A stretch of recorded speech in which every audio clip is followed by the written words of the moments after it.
इस अध्याय में चिकित्सा का प्रावृत्त, वैध अधिकार और स्वभाव परमवाद के बारे में पढ़ेंगे। पहला, चिकित्सा प्रावृत्त की महत्ता। चिकित्सा प्रावृत्त चिकित्सक से लाभ। चिकित्सा प्रावृत्त बुद्धिमान, शास्त्र ज्ञान में कुशल और कार्य तत्पर वैद्य जिस मनुष्य को विरेचन कराता है तो वह विरेचन संयोग युक्त होता है, इसलिए मनुष्य को सुख मिलता है। मूर्ख वैद्य से हानि। जो मूर्ख वैद्य ना होते हुए अपने को वैद्य समझता है, वह जिस मनुष्य को वमन या विरेचन कराता है तो वह रोगी अति योग हो जाने से दुख प्राप्त करता है। दूसरा, संशोधन कर्म विमर्श। संशोधन योग्य या अधिक दोष से युक्त पुरुष का लक्षण। जिन व्यक्तियों में अविपाक, भोजन में अरुचि, अधिक स्थूलता, शरीर में पीलापन, शरीर में गुरुता आदि ये लक्षण दिखाई देते हैं तो उसके शरीर में दोष अधिक बढ़ गए हैं, ऐसा जानना चाहिए। इस प्रकार दोषों की अधिकता जानकर उस मनुष्य को बल और दोष के अनुसार वमन या विरेचन संशोधन के लिए पिलाना चाहिए। संशोधन का फल। इस प्रकार उचित वमन विरेचन के द्वारा पहला, जिस मनुष्य का कोष्ठ शुद्ध हो जाता है उसकी जठराग्नि बढ़ जाती है। दूसरा, उत्पन्न रोग शांत हो जाते हैं। तीसरा, उसकी प्रकृति ठीक हो जाती है। चौथा, उसकी इंद्रियां, मन, बुद्धि एवं वर्ण निर्मल हो जाते हैं आदि।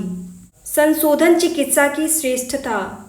जो दोष लंघन पाचन के द्वारा नष्ट किए जाते हैं वे कभी थोड़े हेतुओं पर भी कुपित हो जाते हैं, पर संशोधन के द्वारा जिन दोषों का नाश किया जाता है उनकी पुनः उत्पत्ति नहीं होती है। संशोधन के अति योग की चिकित्सा। वमन, विरेचन आदि के अति योग के लक्षण यदि शरीर में उत्पन्न हो जाएं, तो ऐसे मनुष्यों को उपद्रव के अनुसार द्रव्यों से सिद्ध किए हुए घृत का पान कराना चाहिए अथवा मधुर द्रव्यों से सिद्ध किए हुए तेल के द्वारा अनुवासन वस्ती देनी चाहिए। तीसरा, स्वभाव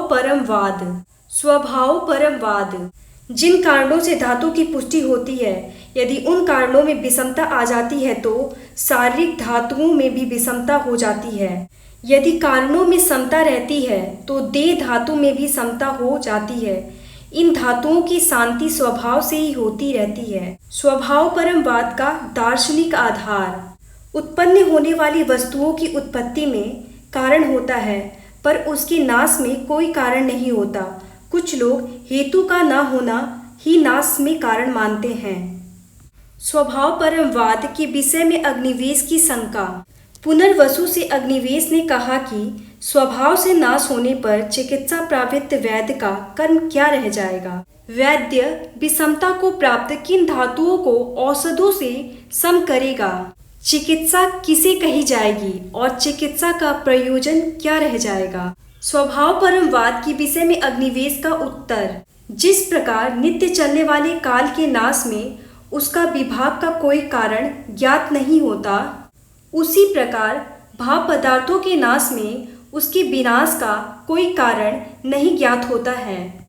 नित्य चलने वाले काल के नाश के कारण की तरह नाश के कारण के अभाव होने से उत्पन्न होने वाले भाव पदार्थों के नाश का कारण नहीं ज्ञात होता और उसमें कोई शंका भी नहीं किया जा सकता।